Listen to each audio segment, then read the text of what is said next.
ஆனும் இந்த America and Israel versus Iran போர் பார்த்தீங்கன்னா அப்போ நிற்கும் இப்போ நிற்கும் நானும் பார்த்தீங்கன்னா காத்துட்டு தான் இருக்கேன். ஆனால் இந்த போர் பார்த்தீங்கன்னா நிற்கிற மாதிரியே இல்லை. தொடர்ந்து பார்த்தீங்கன்னா மற்ற நாடுகள் உதவி பண்ணுறதா இருக்கட்டும், அதுக்கப்புறம் இந்த அமெரிக்கா நாடு பார்த்தீங்கன்னா திருப்பி அவங்க மேலே ஏதாவது தாக்குதல் நடத்துகிறதா இருக்கட்டும், இந்த போரோட நாட்கள் பார்த்தீங்கன்னா நீண்டுட்டு தான் போயிட்டுருக்கு. இன்னையோட இந்த போர் நடந்து பார்த்தீங்கன்னா ஒரு வாரம் கடந்திருக்கு. உங்களுக்கு நாளில் சொல்லணும்னா 7வது நாள் ஆயிடுச்சு இன்னையோட இந்த போர் நடந்து.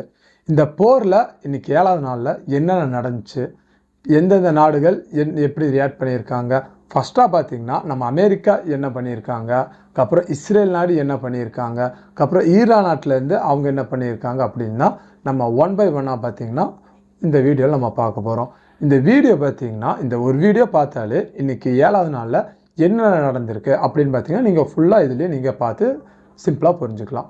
சரி வாங்க இப்போ டைம் வேஸ்ட் பண்ணாமல் நம்ம வீடியோக்குள்ளே போய் பார்க்கலாம். ஃபஸ்ட்டாக நம்ம பார்த்தீங்கன்னா அமெரிக்கா இன்றைக்கி என்ன பண்ணியிருக்காங்க, டொனால்ட் ட்ரம்ப் என்ன பேசியிருக்காரு அப்படின்னு தான் பார்த்தீங்கன்னா நம்ம ஃபஸ்ட்டு பாயிண்டில் பார்க்க போகிறோம். ஃபஸ்ட்டாக பார்த்தீங்கன்னா டொனால்ட் ட்ரம்ப் பார்த்தீங்கன்னா ஒரு விஷயத்தை ஈரான் பார்த்து சொல்லியிருக்காரு. அவர் என்ன சொல்லியிருக்காருன்னா, இப்போ தான் ரீசெண்டாக பார்த்தீங்கன்னா கமேனி இறந்ததுக்கு அவர் மகன் பார்த்தீங்கன்னா அங்கே சுப்ரீம் லீடராக பவர் ஏற்றிருந்தார். அதை பொறுக்காத நம்ம டொனால்ட் ட்ரம்ப் என்ன சொல்லியிருக்காருன்னா, ஈரானோட அடுத்த தலைவரை பார்த்தீங்கன்னா நான் தேர்ந்தெடுக்க விருப்பமாக இருக்கேன் அப்படின்னு பார்த்தீங்கன்னா டொனால்ட் ட்ரம்ப் ஓப்பன் ஸ்டேட்மெண்ட்டுங்கிறது விட்டுருக்காரு. அது மட்டும் இல்லாமல் இப்போ கமேனி மகன் தான் பார்த்தீங்கன்னா அங்கே உச்சபட்ச தலைவராக இருக்கார். அவர் இப்போது சுப்ரீம் லீடராக இருக்கிறது பார்த்தீங்கன்னா என்னால் ஏற்றுக்க முடியல அப்படின்னு டொனால்ட் ட்ரம்ப் சொல்லியிருக்காரு. அங்கே பார்த்தீங்கன்னா எந்த மாதிரி உச்ச தலைவர் வரணும் அப்படின்னு டொனால்ட் ட்ரம்ப் விரும்புகிறாருன்னா, அங்கே நல்லிணக்கத்தையும் அதுக்கப்புறம் பார்த்தீங்கன்னா அமைதியும் விரும்புவாங்களே அவங்கள நான் பார்த்தீங்கன்னா உச்ச தலைவராக கொண்டு வர விரும்புகிறேன் அப்படின்னு பார்த்தீங்கன்னா டொனால்ட் ட்ரம்ப் சொல்லியிருக்காரு. அடுத்து பார்த்தீங்கன்னா இந்த டொனால்ட் ட்ரம்ப் அதுக்கப்புறம் இஸ்ரேல் தான் இங்கே பார்த்தீங்கன்னா கிழக்கு பிராந்தியத்தில் இவ்வளோ பெரிய பிரச்சனைங்கிறது போயிட்டுருக்கு. ஒரு பக்கம் இவ்வளோ பெரிய பிரச்சனை போயிட்டுருக்கிற ஒரே சமயத்தில் அவர் டொனால்ட் ட்ரம்ப் இப்போ என்ன பண்ணியிருக்காருன்னா, வெள்ளை மாளிகை இருக்குல்ல அமெரிக்காவில், அங்கே அவரோட அலுவலகத்தில் கூப்பிட்டு அந்த அலுவலகத்தில் பார்த்தீங்கன்னா தன்னோட இடத்துல கூப்பிட்டு ஓவல் அப்படின்ற ஒரு இடம் இருக்குது. அங்கே பார்த்தீங்கன்னா மத போதகர்களை கூப்பிட்டு அங்கே ஒரு சின்ன ஒரு பிரார்த்தனைகள் நடத்தியிருக்காரு. ஆனால் அதுக்கு அப்படியே ஆப்போசிட்டில் பார்த்தீங்கன்னா அங்கே எவ்வளோ பெரிய பிரச்சனை போயிட்டு இருக்கு நம்மளுக்கு தெரிஞ்சது தான். ஃபஸ்ட்டு இதில் பார்த்தீங்கன்னா இன்றைக்கி இஸ்ரேலேருந்து அவ்வளோ செய்தி வரல, அங்கேருந்து பார்த்தீங்கன்னா ஒரே ஒரு செய்தி தான் வந்திருக்கு. இப்போது அங்கே இருக்கிற பாதுகாப்பு படை அமைச்சர் கார்ஸ் இருக்கார்ல, அவர் பார்த்தீங்கன்னா ஒரு தகவலுங்கிறத வெளியிட்டிருக்காரு. அவர் என்ன சொல்லியிருக்காருன்னா, இப்போ நம்ம ஈரானோட உச்சபட்ச தலைவர் கமேனி கொல்லப்பட்டார்ல, இந்த முடிவுங்கிறது பார்த்தீங்கன்னா நாங்கள் போன வருஷம் நவம்பர் மாதத்துலேயே நாங்கள் இந்த முடிவுங்கிறத எடுத்துட்டோம்.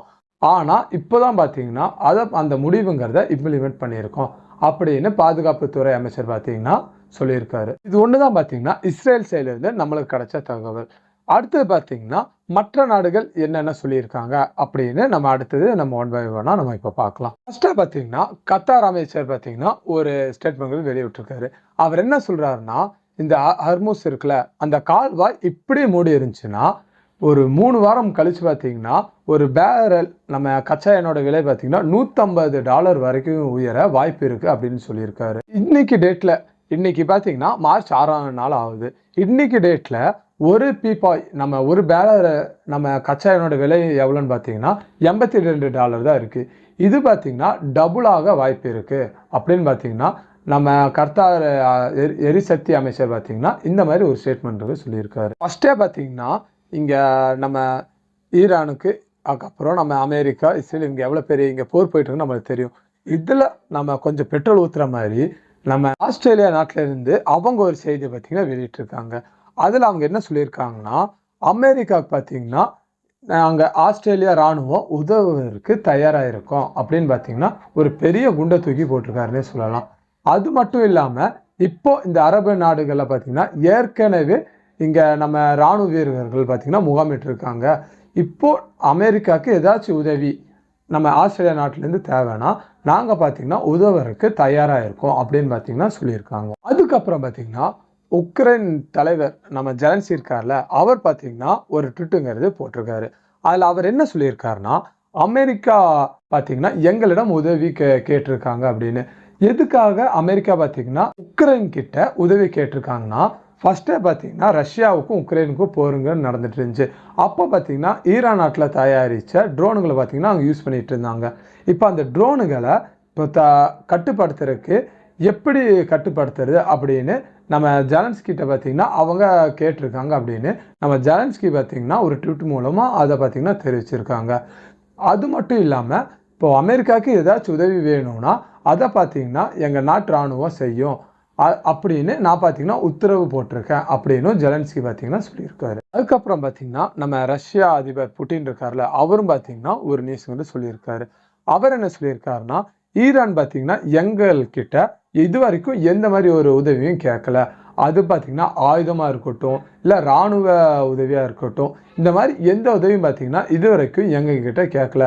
அவங்களோட போகிற பார்த்தீங்கன்னா அவங்க மட்டும்தான் சமாளிச்சுட்டு இருக்காங்க அப்படின்னு நம்ம தலைவர் ரஷ்ய அதிபர் புட்டின் பார்த்தீங்கன்னா இந்த மாதிரி ஒரு செய்தியை பார்த்தீங்கன்னா வெளியிட்டிருக்காரு. அடுத்து பார்த்தீங்கன்னா இலங்கை அரசாங்கம் ஒரு அறிவிப்புங்களை வெளியிட்டிருக்காங்க. இப்போ நான் நேற்று வீடியோ பார்த்துருந்தா தெரிஞ்சிருக்கும். ஃபஸ்ட்டு நம்ம அமெரிக்கா பார்த்தீங்கன்னா ஈரானோட போர்க்கப்பலை பார்த்தீங்கன்னா சுட்டு வீழ்த்தி அதில் பார்த்தீங்கன்னா கொஞ்சம் பேர் இறந்து போயிட்டாங்க. சில பேரை பார்த்தீங்கன்னா இலங்கை இராணுவ படை பார்த்தீங்கன்னா கடற்படை அவங்க பார்த்தீங்கன்னா இன்னும் தேடுற படையில் இறங்கியிருக்காங்க. இன்னொரு போர்க்கப்பலை பார்த்தீங்கன்னா எங்கள் நாட்டுக்குள்ளே நாங்கள் நிப்பாட்டுறதுக்கு அவங்கள பார்த்தீங்கன்னா உதவி செஞ்சுருக்கோம் அப்படின்னு நிறைய உயிர்கள் பார்த்தீங்கன்னா பாதிக்கப்படும். இந்த போரை நிப்பாட்டுறதுக்கு இலங்கையினால் என்ன உதவி பண்ண முடியுமோ அது பார்த்தீங்கன்னா இலங்கை நாட்டு பார்த்தீங்கன்னா முழுசாக உதவி பண்ணும் அப்படின்னு பார்த்தீங்கன்னா நம்ம இலங்கை பிரதமர் பார்த்தீங்கன்னா ஒரு ஸ்டேட்மெண்ட்டுங்கிறது இப்போ வெளியிட்டிருக்காரு. இதெல்லாம் தான் பார்த்தீங்கன்னா மற்ற நாடுகள் என்னென்ன சொல்லியிருக்காங்க அப்படின்னு நம்ம பார்த்துருக்கோம். இன்னைக்கு பார்த்தீங்கன்னா ஈரான் சைட்லேருந்து அவங்க என்ன பண்ணியிருக்காங்க அப்படின்னு எந்த ஒரு நியூஸும் வரல. அப்படி ஏதாச்சும் நியூஸ் வந்துச்சுன்னா அது பார்த்தீங்கன்னா நம்ம இன்றைக்கி ஏதாச்சும் நியூஸ் வந்துச்சுன்னா அது பார்த்தீங்கன்னா நாளைக்கு வீடியோவில் நான் ஃபுல்லாக உங்களுக்கு கவர் பண்ணி சொல்கிறேன், சரிங்களா? அடுத்தது பார்த்தீங்கன்னா நம்ம இந்தியா சைட்லேருந்து இப்போது மோடி என்ன பண்ணியிருக்காரு, அதுக்கப்புறம் பார்த்தீங்கன்னா நம்ம சிலிண்டர் விலை ஏறி இருக்கு, அதெல்லாம் பார்த்தீங்கன்னா நம்ம 1 by 1 நம்ம பார்க்கலாம். இப்போது நம்ம எரித்துறை அமைச்சர் இருக்கார்ல, அவர் பார்த்தீங்கன்னா நம்ம இந்தியா எரித்துறை அமைச்சர் அவர் பார்த்தீங்கன்னா ஒன்று சொல்லியிருக்காரு. அவர் என்ன சொல்லியிருக்காருன்னா, இப்போதைக்கு பார்த்தீங்கன்னா நம்ம இப்போ ரஷ்யாவிடம் இருந்து கச்சா எண்ணெய் இப்போ நம்ம வாங்கிட்டு இருக்கோம். அதனால இந்தியாவில் பார்த்தீங்கன்னா கச்சா எண்ணெய் விலை உயர வாய்ப்பே இல்லை. கொஞ்சம் பேர் பார்த்தீங்கன்னா இந்த மாதிரி பொருளையே கிளப்பி விட்டுருக்காங்க. அதை பார்த்தீங்கன்னா யாரும் நம்ப வேணாம் இப்போதைக்கு. ஏன்னா நம்ம ரஷ்யாவிடமிருந்து கச்சா எண்ணெய் இப்போதைக்கு வாங்கிட்டு இருக்கோம். அதனால இந்த ரேட்டுங்கிறது பார்த்தீங்கன்னா உயர்றதுக்கு வாய்ப்பு இல்லை அப்படின்னு சொல்லியிருக்காரு. அதே மாதிரி தான் இப்போ இந்த எல்பிஜி கேஸ் இருக்குல்ல, அதுக்கான நம்ம ரேட்டும் பார்த்திங்கன்னா உயரும் அப்படின்னு பார்த்திங்கன்னா நிறைய பொருள்களை கிளப்பிட்டு இருக்காங்க. இப்போ நம்ம மத்திய அமைச்சர்லேருந்து அவங்க மத்திய அமைச்சரங்க என்ன சொல்லியிருக்காங்கன்னா, இப்போ இந்த உற்பத்தி நம்ம எல்பிஜி உற்பத்தி இருக்குல்ல, அதை பார்த்திங்கன்னா அதிகரிக்கிறதுக்கு நாங்கள் பார்த்திங்கன்னா ஆணையிட்டிருக்கோம். அதனால் இதோட விலையும் பார்த்திங்கன்னா உயர்றதுக்கு வாய்ப்பு இல்லை அப்படின்னு பார்த்திங்கன்னா சொல்லியிருக்காங்க. அது மட்டும் இல்லாமல் எல்பிஜி பார்த்திங்கன்னா நம்ம நாட்டில் நம்மளுக்கு தேவையான அளவுக்கு பார்த்திங்கன்னா கையிருப்பு உள்ளது அப்படின்னு சொல்லியிருக்காங்க. இதெல்லாம் தான் பார்த்திங்கன்னா இன்றைக்கி 7வது நாள் போரில் என்னென்ன நடந்திருக்கு அப்படின்னு உங்களுக்கு புரிகிற மாதிரி நான் உங்களுக்கு சுருக்கமாக சொல்லியிருப்பேன்னு நினைக்கிறேன். இந்த போரை பற்றின உங்கள் கருத்து அப்படி ஏதாச்சும் இருந்துச்சுன்னா அது கீழே இருக்க கமெண்ட்ஸில் கண்டிப்பாக சொல்லிட்டு போங்க, சரிங்களா? அது மட்டும் இல்லாமல் இந்த வீடியோ பற்றின கருத்து உங்களுக்கு ஏதாச்சும் இருந்தாலும் அது நீங்கள் கீழே இருக்க கமெண்ட்ஸில் கண்டிப்பாக சொல்லிட்டு போங்க. நீங்கள் இவ்வளோ நேரம் நம்ம வீடியோ பார்த்துருந்தீங்கன்னா நம்ம வீடியோ பிடிச்சிருந்தா மட்டும் நம்ம வீடியோவுக்கு ஒரு லைக்குங்கிறது பண்ணிடுங்க, சரிங்களா? அது மட்டும் இல்லாமல் இப்போ தான் நம்ம சேனலுக்கு நீங்கள் ஃபஸ்ட்டாக வரீங்கன்னா நம்ம சேனலை சப்ஸ்கிரைப் பண்ணி வச்சுங்க. அப்போ தான் இந்த மாதிரி உங்களுக்கு இம்பார்ட்டண்டான நியூஸ் பார்த்திங்கன்னா நான் டெய்லி அப்லோடு பண்ணுறேன். அது பார்த்திங்கன்னா உங்களுக்கு ரெகுலராக காமிக்க ஆரம்பிக்கும், சரிங்களா? உங்களை இன்னொரு நெக்ஸ்ட் வீடியோவில் நான் மீட் பண்ணுறேன். தேங்க்யூ.